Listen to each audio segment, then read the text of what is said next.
But I want to talk about the Eagles real quick because I need to address this. There's a lot of people, a concerning amount of people who are either casual viewers of these films or don't like them that don't like the Eagles and think they should be removed because the argument for that there's an argument that the Eagles should have just been able to help them destroy the One Ring, like they should just fly over Mount Doom and toss it in there, and I'm gonna debunk that argument because using the film's logic, okay? Because I've heard arguments online before where people pull in book knowledge. I'm not going to do that because we're judging these films as films. We're not judging the films with context of the books, okay? They're separate entities for the sake of these arguments because we're talking about films and filmmaking. We're not talking about film plus a book to explain it. All right? So if you have your arguments for the book against the book's use of the Eagles, have at it, but we're talking about the films. So the excuse me. It doesn't make sense to use the Eagles to fly in the Mordor because it's super. First of all, it's super risky. So you're gonna fly the Eagles in, and they're not in this film, but we know that the Ringwraiths have the flying like Nazgul creatures that can go head to head um with the Eagles because they fight in the very last film. So that's super risky. Plus, we don't know what other creatures that Mordor might have or Sauron might have. So if one eagle goes down and it has the ring, it's dropped in Mordor and they have the ring just like that instantly. It's super risky. So flying into Mordor is it's just so dangerous. And Mount Doom is really tall. I mean, the Eagles can't like go. I'm assuming they have a height limit. We don't see what their height limit is, but the mountain is super tall. So even if they flew in to Mordor, the Sauron's gonna see them and send his Nazgul and the Ringwraiths to Mount Doom, and they're gonna be able to stop them there. And it's even more dangerous there because there's lava everywhere. So that's dangerous. It's just a stupid argument, and I don't like how people are like, "Oh, it's just so easy. They just could throw it in, bro. They can't just throw it in." Have you seen Mordor? Have you seen what they have? Not to mention they have archers. Not to mention they have catapults. Not to mention all these other factors that people just don't think about. It's way. So you're saying the eagle shouldn't fly to Mordor because it's dangerous and risky? I'm not more so not to them. It's risky because with the original plan, with the Fellowship's plan, they're supposed to be sneaking into Mordor, and that's what Sam and Frodo end up doing. That's their plan, and it's way more. Yes, it's harder technically than just flying straight in, but it's way more safe. And the risk of flying in and then the eagle getting destroyed in the ring, just falling into Mordor, then they have the ring instantly.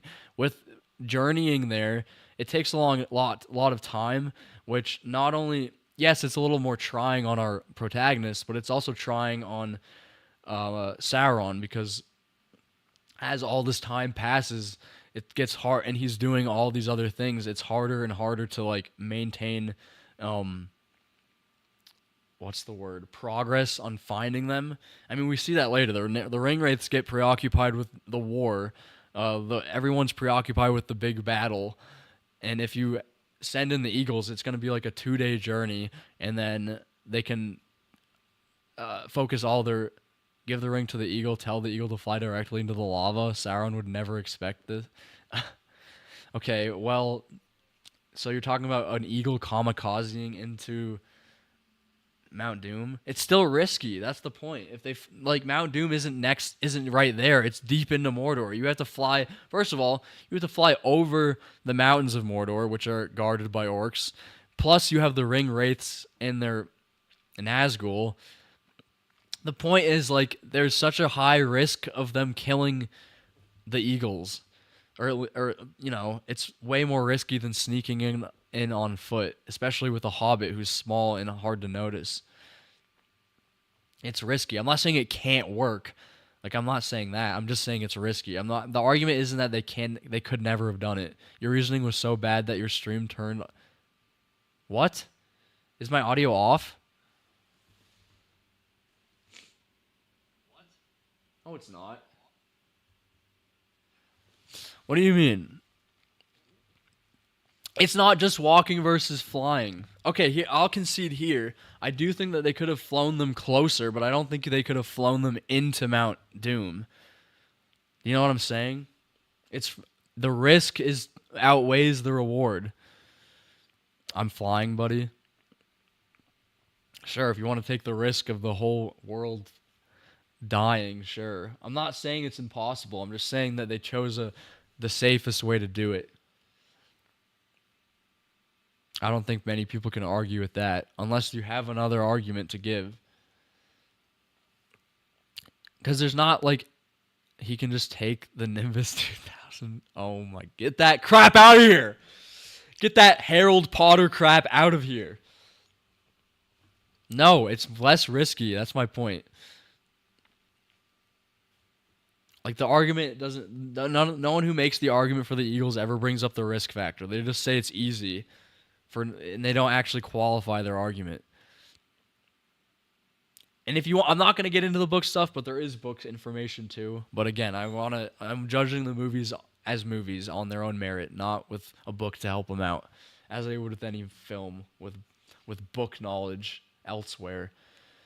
But yeah, if you Eagles also only have a relationship with Gandalf, I think, if I am remembering correctly from The Hobbit, and they were very wary to get involved and stuff. That's true. I do think the that information is more book stuff. I don't think they don't really mention it in the Lord of the Rings films. Maybe they do in The Hobbit in the extended Hobbit movies. I don't remember. Eagle avoiding one flying thing versus little people fighting everyone while walking. No, it's not. Okay, wait. First of all, it's not Eagles versus one flying thing. They have 9, at least 9. We don't know if they have more. They probably have more if they've. I'm assuming you haven't seen these movies if you don't even know that they're books. So they have like basically like dragons essentially without the fire. They're terrifying and they can go up against the Eagles, and they have at least 9 of them at least. You can make an argument that they have more because I'm assuming that they don't have just 9 of these creatures. They probably have been breeding them like how Sauron breeds all of his creatures. And flying even multiple eagles in is risky because if you're flying overhead and the eagle gets, like I've said, if the eagle gets shot, if it gets killed by the Nazgul, then you're dropping the ring into Sauron's palm immediately, as opposed to sneaking in. Yes, with little people, true, but to be fair, these little people are they end up learning and getting more powerful themselves. Although they are small and they're not super powerful compared to, let's say, an orc, they are more agile and more adept to like hiding and things like of that nature.